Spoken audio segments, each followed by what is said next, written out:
তাকে মহাসচিব করা হয়েছে। লোকটার নাম হুমায়ুন কবির। এই লোকটা আপাদমস্তক একজন ভণ্ড প্রকৃতির মানুষ। এখন এই ভণ্ড প্রকৃতির যে মানুষটা, সে শুধু ভণ্ড প্রকৃতির না, এবং চরম মিথ্যাবাদী। কেমন মিথ্যাবাদী? যেমন আমি যদি বলি যে ভাই ১৯৯০ সালে আমি ঢাকা ইউনিভার্সিটি থেকে এমবিএ করছি, আমি উদাহরণ দিচ্ছি। ওই ৯০ সালে ঢাকা ইউনিভার্সিটিতে এমবিএ সেশন জটের জন্য পরীক্ষাই হয় না, কিন্তু আমি বললাম কি আমি ঢাকা ইউনিভার্সিটি থেকে এমবিএ করছি। তাহলে কি আমি সর্বৈব মিথ্যা কথা বলছি, নিজেকে ইনফ্লেট করছি? এই হুমায়ুন কবির নামের এই লোকটা বলেছে সে ক্যামব্রিজে লেখাপড়া করেছে এবং গভর্নমেন্ট পলিসি এন্ড ডিরেকশন এটার উপরে উনি লেখাপড়া করেছে। এখন মজার কথা, ক্যামব্রিজে ওই সময় এটার উপরে কোনো পিএইচডি বা মাস্টার ডিগ্রি প্রোগ্রামই ছিল না। আচ্ছা, এখন এই লোকটার কথা কেন টানলাম? এই লোকটার ভণ্ডামি তারেক রহমান বুঝতে পারে নাই, কিন্তু একজন বুঝতে পারছিল। কে বুঝতে পারছিলেন? বেগম জিয়া। বেগম জিয়া যদি পারত, হুমায়ুন কবিরকে জুতা দিয়ে পিটিয়ে খাটের নিচে ঢুকায় দিত।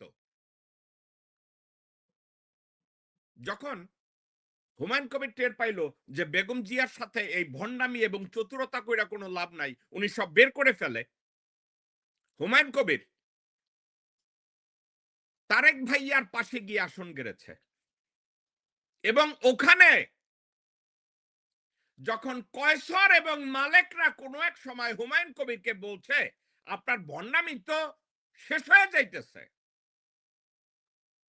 তখন এই হুমায়ুন কবির বলছে খালেদা জিয়ার এমন কোন যোগ্যতা বা সামর্থ্য নাই আমি হুমায়ুন কবিরকে বিএনপি থেকে বাদ দেয়। অথচ এই বেগম জিয়া হুমায়ুন কবিরকে দেখতে পারতেন না। এখন প্রসঙ্গটা আজকের কেন আসলাম, কারণটা এক জায়গায়। হুমায়ুন কবির বাংলাদেশে বিএনপির একজন মানুষের সাথে শুধু লিয়াজো মেনটেন করে। ওই মানুষটাকে আমির খসরু মাহমুদ চৌধুরী। আমির খসরু মাহমুদ চৌধুরী নীতিগতভাবে জাতীয়তাবাদে বিশ্বাস করে না। আমির খসরু নীতিগতভাবে জিয়ার আদর্শে বিশ্বাস করে না। আমির খসরু বাংলাদেশের সংবিধান অনুযায়ী বাংলাদেশকে স্বাধীন সার্বভৌম রাষ্ট্র হিসাবে চিন্তা করে না, কিন্তু সে বিএনপি করে। কেন বিএনপি করে? আপনাদেরকে একটা কথা বলি। যখন আব্দুল হামিদ খান ভাসানী ন্যাশ মানে আওয়ামী মুসলিম লীগ করলেন, ভারতীয় তল্পি বাহকরা চিন্তা করলো মাওলানা সাহেব তো বাংলাদেশে আলাদা করার চিন্তায় আছে। তো যখন বলছে মাওলানা সাহেব তো, ভাইজান আপনারা কি এখন শুনতে পাচ্ছেন? কেউ বলছেন সাউন্ড আসে না, আপনারা কি এখন শুনতে পাচ্ছেন? ওকে, আমি সাউন্ড বাড়িয়ে দিছি ভাই, আপনাদের এখন শোনার কথা। আচ্ছা, ওকে। তো আমি ১ সেকেন্ড ভাই, আমি সাউন্ডটার ক্ষেত্রে একটা সাবজেক্টকে আমি একটু ঠিক করে নেই।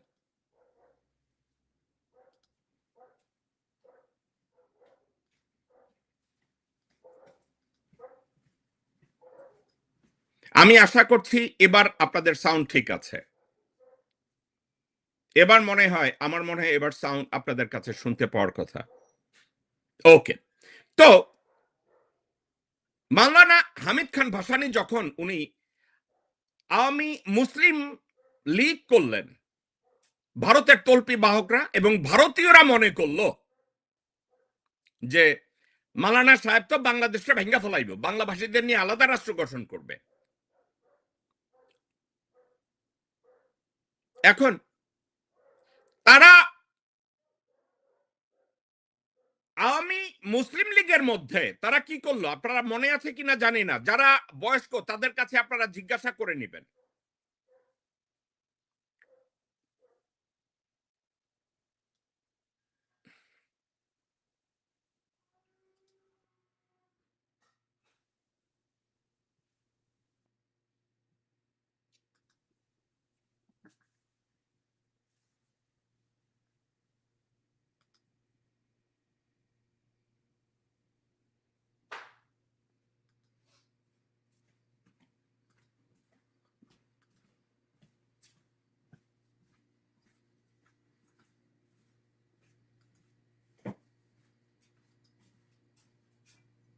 সরি ভাই, আমি আমার ক্যামেরার লোকেশন সবকিছু আমি একটু সেট করার জন্য একটু টাইম নিলাম, আমি আন্তরিকভাবে দুঃখিত। ওকে, সো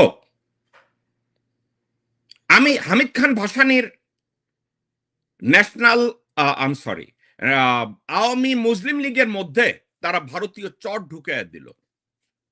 এমন চর ঢুকানো শুরু করলো যে শেষে যে পার্টির প্রতিষ্ঠাতা আব্দুল হামিদ খান ভাসানী বাধ্য হলেন তার প্রতিষ্ঠিত পার্টির চেয়ারম্যানশিপ ধরে রেখে ওটার নেতৃত্ব দিতে। ওনাকে শারীরিকভাবে নির্যাতন করা হয়েছে, ওনাকে মানসিকভাবে নির্যাতন করা হয়েছে, উনি দল ছেড়ে দিতে বাধ্য হয়েছে। এখন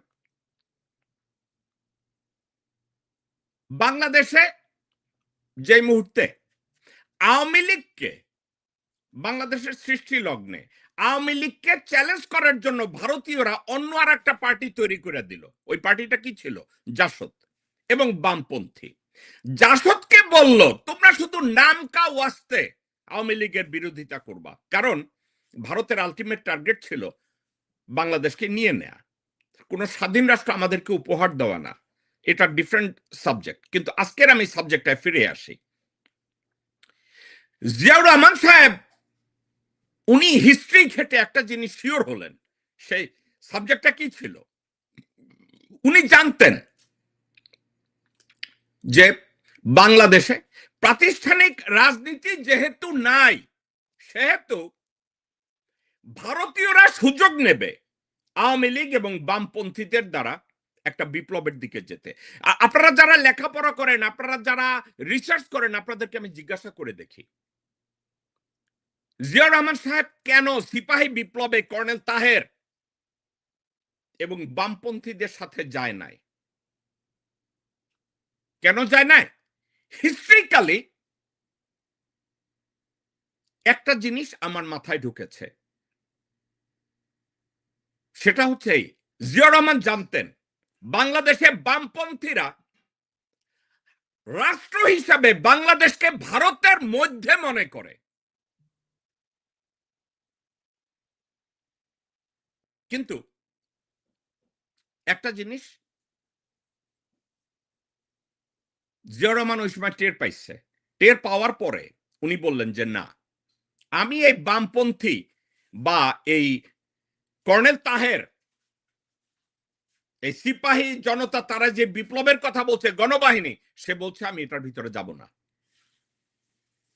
জিয়া সাহেব তার মধ্যে আর যান নাই। এখন আপনাদেরকে একটা কথা মনে রাখতে হবে,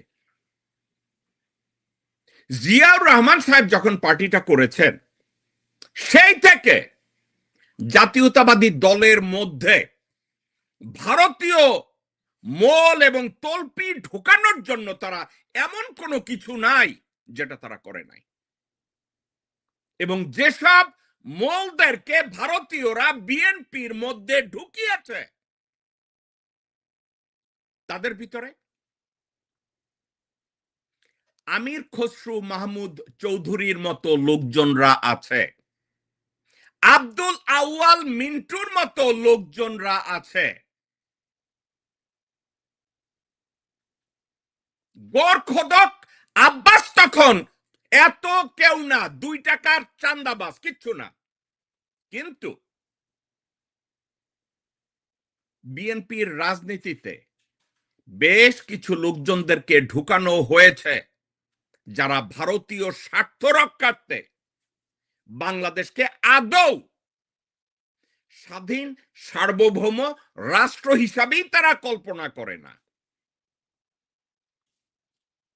আমি একটা কথা চিন্তা করেছি, বেগম জিয়ার এত জনপ্রিয়তা, জিয়াউর রহমানের আকাশচুম্বী জনপ্রিয়তা, আপনারা কি একটু অবাক হন নাই? বেগম জিয়াকে অন্যায়ভাবে যখন হাজতে নেওয়া হলো, রাস্তায় তার জন্য একটা আন্দোলন হয় নাই? আচ্ছা, একটা কথা দর্শক শ্রোতা আপনারা একা একা চিন্তা করে দেখেন, যেই ভদ্র মহিলার জানা যায় 20, 30, 40 লক্ষ, 50 লক্ষ লোক হয় ভালোবাসায়, উদারতায়, এই মহিলার জন্য 500 মানুষ রাস্তায় নামে নাই হাজতে ঢুকানোর দিন। আপনারা কি একা একা একটু চিন্তা করে দেখেছেন? বেগম জিয়ার জানা যায় কেউ বলে 50 লাখ, কেউ বলে 60 লাখ বা 1 কোটি। আমি আমি আপনাদেরকে একটা ভিডিও দেখাই এই বেগম জিয়ার জানাজার, তাইলে আপনারা যদি একটু অনুমান করেন। দেখেন ভাই, আলহামদুলিল্লাহ ভদ্রমহিলার জানাজাটা দেখে চোখ দিয়ে যেমন পানি ঝরে, অন্যদিকে আমার দেশপ্রেম 3 গুণ বেড়ে যায়। দেখুন। اللهم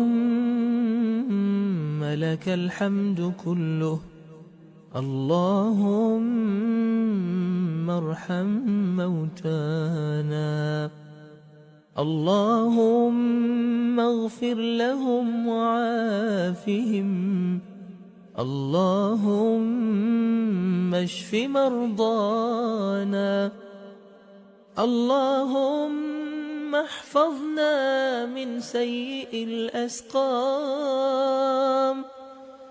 اللهم ارزقنا حسن الخاتم عند الموت وصلى الله على النبي الأمي اللهم لك الحمد كله اللهم ارحم موتانا اللهم اغفر لهم وعافهم اللهم اشف مرضانا। এখন আলহামদুলিল্লাহ, আপনাদেরকে আমি এখন স্বাভাবিক একটু চিন্তা করে দেখেন, যার স্বামীর জানাজায় লক্ষ লক্ষ লোকের উপস্থিতি, যেই ভদ্র মহিলার জানাজায় 50, 60 লক্ষ, 70 লক্ষ মানুষের উপস্থিতি, এই মানুষটাকে হাজতে ঢোকানোর পরে একটা লোক রাস্তায় নামবে না, এটা কি আপনাদের জন্য নরমাল মনে হয়েছে? আমার কাছে মোটেও নরমাল মনে হয় নাই। আপনাদেরকে আমি বলি, বেগম জিয়া তাকে যখন প্রেসার দেওয়া হলো যে ভারতকে করিডোর দিতে হবে, ভারতকে পোর্ট দিতে হবে, ভারতকে জমি দিতে হবে, ভারতকে এইটা ওইটা দিতে হবে, বেগম জিয়া দলের নেতৃস্থানীয় লোকজনদেরকে একত্র করে বলছে, যেই মুহূর্তে ভারত আমাদেরকে প্রেসার দিবে, ওই মুহূর্তে দেশপ্রেমিক মানুষদেরকে এটা জানিয়ে দিন এবং তাদেরকে রাস্তায় নামিয়ে দিন, আন্দোলন শুরু করবে এর বিরুদ্ধে।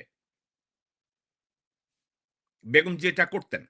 বেগম জিয়াকে এ ধরনের অ্যাডভাইস করা হয়েছে। ফর এক্সাম্পল, ভারত বলছে করিডোর দিতে হবে, বেগম জিয়া কি করতেন? ঢাকা এবং চিটাগংয়ে এবং খুলনায় বিভিন্ন জায়গায় বিএনপির সমর্থকদের নামিয়ে দিতেন, স্লোগান দিত, no corridor, no rail line, no আকাশপথ, নো পোর্ট। বেগম জি এটা করতেন। কষ্টের কথা, এই আন্দোলনগুলোর জন্য বেগম জিয়া যখন অর্ডার করতেন, চিটাগংয়ে আমির খসরু মাহমুদ বলতো এই আন্দোলন করা যাবে না। কে বলতো? আমির খসরু। বেগম জিয়া যতবার সিদ্ধান্ত নিতে গেছে, আমির খসরু বলছে এটা করা যাবে না। বেগম জিয়ার সিদ্ধান্তকে সে কন্টিনিউয়াসলি ওভাররুল করছে। তাকে বাণিজ্য মন্ত্রণালয় দেওয়া হলো। আমির খসরু কি করলো? সে জানে চায়নার সাথে বেগম জিয়া ভালো সম্পর্ক মেনটেনের পক্ষপাতী, কারণ তার স্বামী শহীদ রাষ্ট্রপতি জিয়াউর রহমান উনি তার জীবদ্দশায় দেখে গেছে ভারতের সাথে ব্যালেন্স ডিপ্লোমেসি মেনটেন করতে গেলে বাংলাদেশের আর কোনো বিকল্প নাই, চায়না এবং পাকিস্তানের সাথে ব্যালেন্সড ডিপ্লোমেসি চালিয়ে নিতে হবে। চায়নার সাথে বাংলাদেশের স্পেশালি জাতীয়তাবাদী দলের সম্পর্কটাকে জঘন্য বানানোর জন্য আমির খসরু মাহমুদ ভারতীয় রয়ের নির্দেশে উনি কি করলেন জানেন? তাইওয়ানে গিয়ে একটা ছোট্ট অফিস করলেন, কমার্শিয়াল অফিস করলেন। এটার উদ্দেশ্য বাংলাদেশের অর্থনীতিকে বাড়ানো না, তাইওয়ানের সাথে সম্পর্ক তৈরি করার অর্থ তখন বিএনপির কোনো উপকার করা না, রাদার বিএনপির রাজনীতিটাকে এশিয়ান রাজনীতিকে পয়জনাস করে দেওয়া এবং ভারতের উপরে পুরোপুরি নির্ভরশীল করে দেয়া। ভারতের সাথে আমাদের বাণিজ্য ঘাটতি প্রায় 50 বিলিয়নের কাছাকাছি এবং এটা শুরু হয়েছে আমির খসরুর জন্য। আমির খসরু কি করেছে? বিএনপির সাথে চায়নার দূরত্বটা মিলিয়ন মাইল দূরে সরে দিয়েছে এই আমির খসরু। বেগম জিয়া কিন্তু এটা জানতেন এবং বেগম জিয়া ভারত যখন বেগম জিয়ার উপরে প্রেসার দেওয়া শুরু করলো তাদেরকে করিডোর দিতে হবে, আপনি কি জানেন আমির খসরু তখন সেনাপ্রধান মঈনের সাথে লতকালতকি সম্পর্ক, প্রায় প্রতিদিন মঈনুদ্দিনের বাসায় যায় আমির খসরু মাহমুদ। আরেকজন গেছে বরকতুল্লাহ ভুলু, আরেকজন গেছে বেগম জিয়ারি ভাই সাইদ ইস্কান্দার। বেগম জিয়াকে প্রেসার দেওয়ার জন্য আমির খসরু মাহমুদ বলছে চিটাগংয়ে আমি আন্দোলন করতে দেব না, কারণ বেগম জিয়া জানে সে ভারতকে করিডোর দিবে না। বেগম জিয়া জানতেন ভারতে করিডোর দিতে গেলে বাংলাদেশের সার্বভৌমত্ব থাকে না, জাতীয়তাবাদী রাজনৈতিক আর থাকে না। উনি আন্দোলনে নামানোর কথা বললেন। ঢাকায় তাকে বাধা দিল আব্দুল আউয়াল মিন্টু, সাদেক হোসেন খোকা এবং গোরখোদক আব্বাস। বেগম জিয়াকে বাধা দিল যাতে হরতাল না হয়। তারা যোগ দিল আমির খসরু মাহমুদ চৌধুরীর কাছে। আমির খসরু মাহমুদ চৌধুরী তখন চিটাগং স্টক এক্সচেঞ্জের পয়সা চুরি করে ঢাকায় জমি কেনার নাম করে সে ঢাকায় অলরেডি জমি নিয়ে নিছে, ওই যে সেরেনা হোটেলের জায়গা। বেগম জিয়া বিএনপির স্ট্যান্ডিং কমিটি না, তার পার্সোনাল লেভেলে বহু লোকজনদেরকে বলছে আমার বোধ হয় আমির খসরুকে দলে রাখা আর সম্ভব হবে না। বেগম জিয়া এই কথা বহুবার তার আত্মীয় স্বজনদের কাছে বলছে। আমি 2-3 জনের নাম বলি, তারা জীবিত আছে কিনা আমার জানা নাই। একজন এনএসআই এর সাবেক ডিজি হাকিম সাহেব, দ্বিতীয় জন জেনারেল মাজেদ। তাদেরকে বলছে আমি একে রাখতে পারবো, আমার তা মনে হচ্ছে না। এখন পার্টিতে আমির খসরু মাহমুদ চৌধুরী তার ইনফ্লুয়েন্স বাড়ানোর জন্য, তারেক রহমান যেন একা একা রাজনীতি করতে না পারে এজন্য উনি হুমায়ুন কবিরকে রিক্রুট করলেন। হুমায়ুন কবিরকে রিক্রুট করে উনি তারেক রহমানের পাশে বসায় দিলেন। তারেক রহমান লন্ডনে বসে যদি পাদ মারত ওটার কথাও আমির খসরু মাহমুদকে জানানো হইতো। আজকে আপনারা গত কয়েকদিন ধরে একটা টেপ দেখছেন, কিছু কথা শুনছেন। আমির খসরু মাহমুদ চৌধুরীর উপরে বেগম জিয়া যে কতটা রাগ ছিল, একটা টেলিফোন কনভারসেশন আপনারা যদি শুনেন, আপনারা বুঝবেন বেগম জিয়া কতটা রাগ ছিল আমির খসরু মাহমুদ চৌধুরীর উপরে। টেপটা শুনেন। হ্যাঁ বলছেন। জি আসসালামু আলাইকুম ম্যাডাম। জান, কোথায় আপনি? আমি চিরঙ্গে। আচ্ছা শোনেন, জি আমি সাদাতকে বলেছি জি একটা কাজের দায়িত্ব দিয়েছি, খসরু যেন কোনোভাবে কোনো কাজে বাধা না দেয়। খসরুকে মেসেজ দেন। আমি আমি ম্যাডাম ভাইয়ের সাথে তো কথা হয়েছে, আমি আপনার আশা আর দরকার নেই আমি কোনো কথা, আপনি বেশি কথা বলতে জানেন না, এত কথার কোনো দরকার নেই। আমি আপনাকে যা বলছি সেটা বলেন, আপনি কোনো কথা বলবেন না, বুঝছেন কিনা? ওকে ঠিক আছে ম্যাডাম, এটা তো অবশ্যই। বলে দেন যে কোনো কাজে বাধা দেবে না, কোনো কাজে যদি বাধা দেয় তাহলে ইমিডিয়েটলি আমি তাকে রিমুভ করবো সেখান থেকে, বুঝছেন কিনা? ঠিক আছে ম্যাডাম, আমি করতেছি, অলরেডি আমি অর্গানাইজ করতেছি। বুঝছি, কিন্তু সে বাধা দিচ্ছে। আপনি যেটা বললাম সেটা বলেন, আপনাকে এত লম্বা কথা আমি শুনতে চাই না। দর্শক শ্রোতা, এটা বেগম জিয়া। আমির খসরু বেগম জিয়ার সিদ্ধান্তকে ওভাররুল করছে, বেগম জিয়ার সিদ্ধান্তকে অসম্মান করছে, বেগম জিয়াকে মিসগাইড করার চেষ্টা করছে।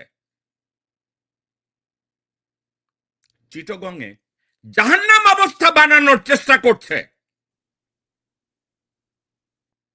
বেগম জিয়ার কাছে ইনফরমেশন ছিল সন্তু লারমার সাথে একত্র হয়ে পার্বত্য চট্টগ্রামে কাউন্টার ইন্টারজেন্সি শুরু করেছে বাংলাদেশের অস্তিত্বকে ছোট করার জন্য এই আমির খসরু মাহমুদ চৌধুরী। ওসি প্রদীপকে যখন গ্রেফতার করা হয়, ওসি প্রদীপের ফেভারে এই আমির খসরু মাহমুদ চৌধুরী লবি করেছে। এই আমির খসরু মাহমুদ চৌধুরী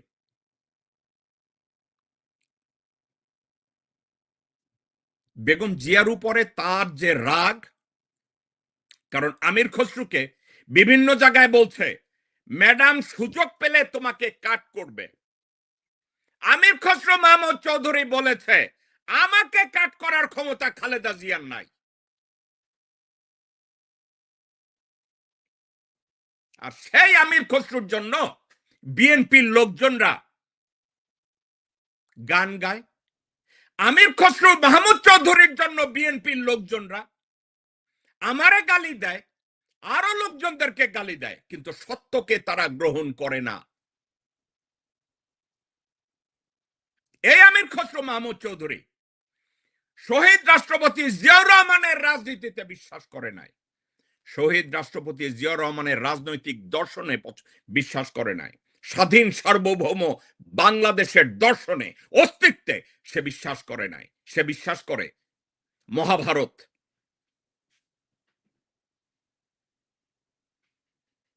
সে প্রতিশোধ নেয়ার ধান্দায় ছিল। এমন ভাবে বেগম জিয়ার উপরে সে রাগ ছিল, আপনারা অবাক হবেন।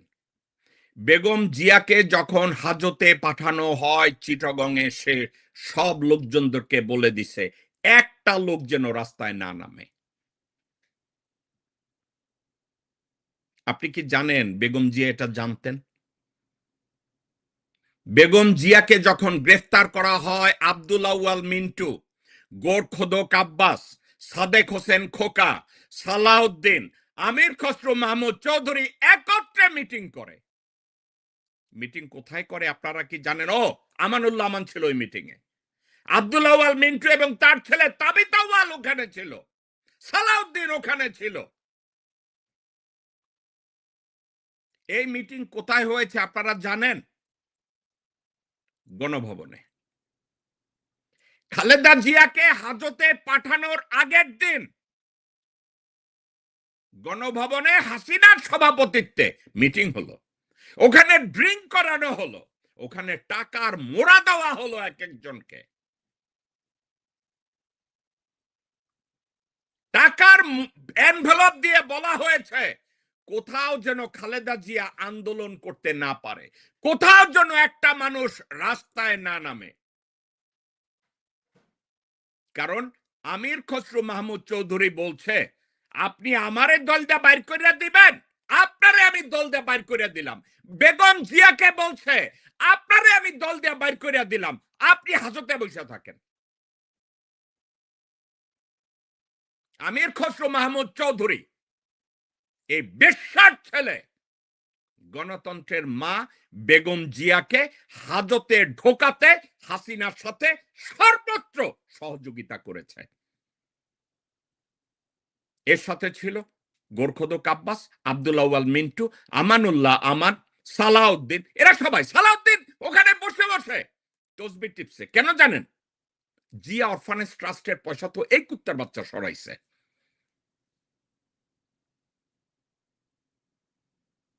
আজকের এসব কথাগুলো দর্শক শ্রোতা আপনাদের জানা দরকার। বিএনপি লোকজন আপনাদের এসব কথাবার্তা জানা দরকার।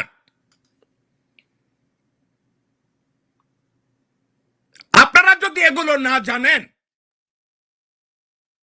দেশের স্বার্থে কি করে আপনারা বিএনপি করবেন? দেশের স্বার্থে কি করে আপনারা জাতীয়তাবাদকে সমুন্নত রাখবেন? কি করে রাখবেন আমাকে বলেন। হ্যাঁ, বেগম জিয়া কত কষ্টে রাগ হয়ে এই কথা বলেছে, শুনেন। কতগুলো আলেমকে হত্যা করেছেন, এতিমকে হত্যা করেছেন, কতগুলো বিডিআর অফিসারকে হত্যা করছেন, এতগুলো অফিসারকে মারলো, 57 জন অফিসারকে হত্যা করলো। সেদিন হাফিজ হাসিনার এই ফোর্স কোথায় ছিল? কেন সে ফোর্স পাঠায় নাই? আসলে তো সে নিজেই জড়িত ছিল এই হত্যাকাণ্ডে। আজকে তো এমন অনেক আননোন চেহারা দেখা যায় যাদেরকে চেনা যায় না যে তারা আসলেই বাংলাদেশি কিনা। গণতন্ত্র চাবেন না, দেশ রক্ষা করতেও চাবেন না, গোলামি করবেন, দালালি করবেন। এই গোলামি তো রাখবে না। লিন্দুক দর্জির ইতিহাসটা পড়ে দেখেন, সেও কিন্তু টেকে নাই বেশি দিন, তাকেও বিদায় নিয়েছে এত দালালি করে, দেশ বিক্রি করে। কাজে এই দেশ বিক্রি চলবে না হাসিনা, দেশ রক্ষা হবে ইনশাআল্লাহ। আজকে সকলের দায়িত্ব হয়ে গেছে দেশ বাঁচানো, মানুষ বাঁচানো। আর আপনারা ঘরে ঘরে ঢুকে এখন মানুষ হত্যা করছে। এই মা বোনের কান্না, এই আলেমেতিদের কান্না, এই বিডিআর এর অফিসারদের ওয়াইফদের কান্না, এগুলি কি বৃথা যাবে? এগুলি কোনোদিনও বৃথা যাবে না। দর্শক শ্রোতা, বেগম জিয়া যেই কয়টা শব্দ উচ্চারণ করেছে, এর কোন শব্দকে আমির খসরু মাহমুদ চৌধুরী ধারণ করে না। আমির খসরু মাহমুদ চৌধুরী বিডিআর পিলখানার কোনো বিচার চায় না। আমির খসরু মাহমুদ চৌধুরী বিডিআর পিলখানায় যে ভারতীয়রা ঢুকে হত্যা করেছে, বেগম জিয়ার মুখে শুনেছেন। এদের অনেককে দেখে বোঝা যায় না এরা বাংলাদেশী। এবং লেন্দুর দর্জি আমির খসরু মাহমুদ চৌধুরী বেগম জিয়ার প্রত্যেকটা কথাকে উড়ায় দিছে। আমির খসরু মাহমুদ গণভবনে বসে বলছে, আহা আমার কষ্ট লাগে। এই শুয়ারের বাচ্চা বলছে, এই বুড়ি মহিলার কথায় রাজনীতি বুঝে না, অশিক্ষিত। এই বেগম জিয়ার কথা বলছে আমির খসরু মাহমুদ চৌধুরী, এই কুত্তার বাচ্চা। আর এখন আমির খসরু মাহমুদ চৌধুরী, আমি অবাক হয়ে যাই, আমি অবাক হয়ে যাই। জয়শঙ্করের আনাইয়া তারেক রহমানের কাছে সমবেদনা পত্র উঠাইয়া দেয়।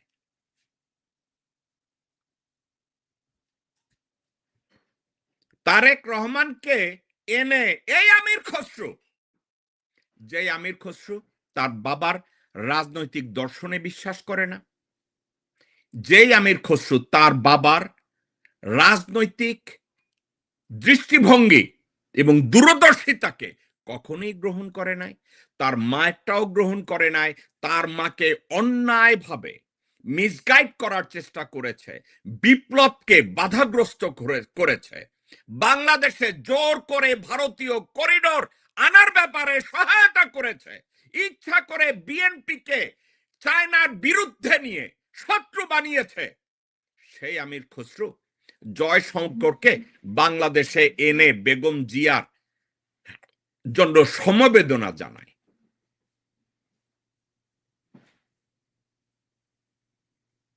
আমাকে বলেন।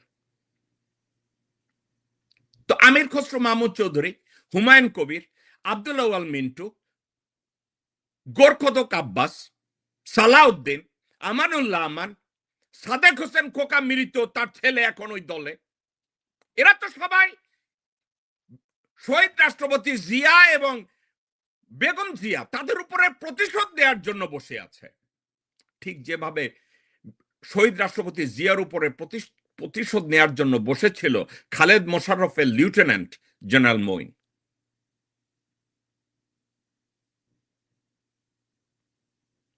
দর্শক শ্রোতা, বেগম জিয়াকে ভালোবাসেন, আমিও বাসি, কোটি লোক বেগম জিয়াকে ভালোবাসে, কিন্তু বেগম জিয়ার রাজনীতি এবং শহীদ জিয়ার রাজনীতির সাথে তো আমির খসরু মাহমুদ, সালাউদ্দিন, আসলাম চৌধুরী, গোরখদক আব্বাস, আমানুল্লাহ আমান, আব্দুল আউয়াল মিন্টু, তাবিত আউয়াল, ইকবাল হোসেন টুকু, প্রিন্স, ইমরান সালে প্রিন্স, এদের রাজনীতির কোনো সম্পর্ক নাই রে ভাই। এদের সাথে কোনো সম্পর্ক নাই। এখন যদি সম্পর্ক না থাকে তাহলে তারা কি করে রাজনীতি করছে আমি বুঝি না। আপনারা তো রাজনীতি বুঝেন, আমি রাজনীতি বুঝি না। আমি একজন ব্যক্তির নীতি কথা, একজন ব্যক্তির রাজনৈতিক দর্শন এবং দেশপ্রেম এবং ঈমান এটাকে আফল করি। তাহলে কি হলো? আপনি কি আরো একটা জিনিস জানেন?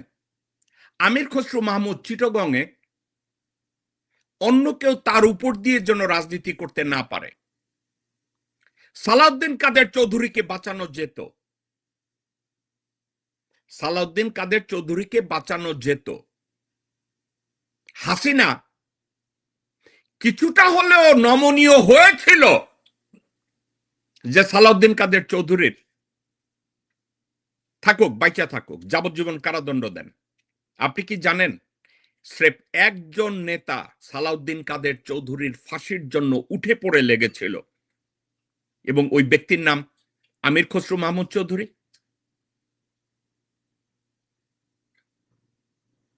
এই আমির খসরু মাহমুদ চৌধুরীর ইশারায় এবং ইনসিস্টেন্সে কমপ্লিটলি খোঁচাখুচির জন্য ভারতীয়রা হাসিনার উপরে প্রেসার আনলো, কারণ ভারতীয়দের সাথে আমির খসরু হট একটা লাইন মেনটেন করত এবং আমির খসরুর সাথে এই হুমায়ুন কবির, যেই হুমায়ুন কবিরের কথা বলছি ওই হুমায়ুন কবির কন্টিনিউয়াসলি তার সাথে ছিল, আমির খসরু মাহমুদ চৌধুরীর সাথে ছিল। সালাউদ্দিন কাদের চৌধুরীর সাথে হাসিনার এত শত্রুতা ছিল না, কিন্তু আমির খসরু মাহমুদ চৌধুরী চিটাগংয়ে ডক্টর শাহাদাত, তারপরে অন্যান্য যে মেয়র ক্যান্ডিডেট ছিল, অন্যান্য কোন লোকজন, তাদেরকে সালাউদ্দিন উঠতে দিবেন, উঠতে দিবেন, আমির খসরু মাহমুদ চৌধুরী উঠতে দিবে না। সো সাকা চৌধুরীকে সরানো চিটাগং থেকে আমির খসরু মাহমুদ মনে করেছে আমি উঠায় দেব। আমি আরেকবার চাই আপনারা বেগম জিয়া, সালাউদ্দিন, আমির খসরু মাহমুদের উপরে কত রাগ ছিল এই কনভারসেশন থেকে আরেকবার শুনেন, আমি সাবজেক্টটা বদল করব। হ্যাঁ বলছেন। জি, আসসালামু আলাইকুম ম্যাডাম। কোথায় আপনি? আমি চিটাগংয়ে। আচ্ছা শোনেন, জি আমি সাদাতকে বলেছি জি একটা কাজের দায়িত্ব দিয়েছি, খসরু যেন কোনোভাবে কোনো কাজে বাধা না দেয়। খসরুকে মেসেজ দেন। আমি আমি ম্যাডাম ভাইয়ের সাথে তো কথা হয়েছে, আমি আপনার আর দরকার নেই আমি কোনো কথা, আপনি বেশি কথা বলতে জানেন না, এত কথার কোনো দরকার নেই। আমি আপনাকে যা বলছি সেটা বলেন, আপনি কোনো কথা বলবেন না, বুঝছেন কিনা? ওকে ঠিক আছে ম্যাডাম, এটা তো অবশ্যই বলে দেন যে কোনো কাজে বাধা দেবে না, কোনো কাজে যদি বাধা দেয় তাহলে ইমিডিয়েটলি আমি তাকে রিমুভ করবো সেখান থেকে, বুঝছেন কিনা? ঠিক আছে। ঠিক আছে ম্যাডাম, আমি করতেছি, অলরেডি আমি অর্গানাইজ করতেছি। বুঝছি, আমার- কিন্তু সে বাধা দিচ্ছে। আপনি যেটা বললাম সেটা বলেন। আপনাকে এত লম্বা কথা আমি শুনতে চাই না। শুনেছেন? আপনারা এর পরেও যদি আমির খসরু মাহমুদকে এবং তার ছেলে ইসরাফিল না যেন কি নাম, এদেরকে নির্বাচনের জন্য যান, আপনারা জিয়ার রাজনৈতিক দর্শনের উপরে থুথু মারবেন। আপনারা যদি এই আমির খসরু মাহমুদ এবং তার ছেলেকে নির্বাচনের জন্য আমির খসরু মাহমুদ, সালাউদ্দিন এবং এদের পরিচিত লোকজন তল্পি বাহকদের যেই মুহূর্তে আপনারা সমর্থন দিতে যাবেন, ভোট দিতে যাবেন, আপনারা জিয়ার আদর্শের উপরে পেশাব করে দিবেন। আপনারা বেগম জিয়ার আত্মায় কষ্ট দিবেন।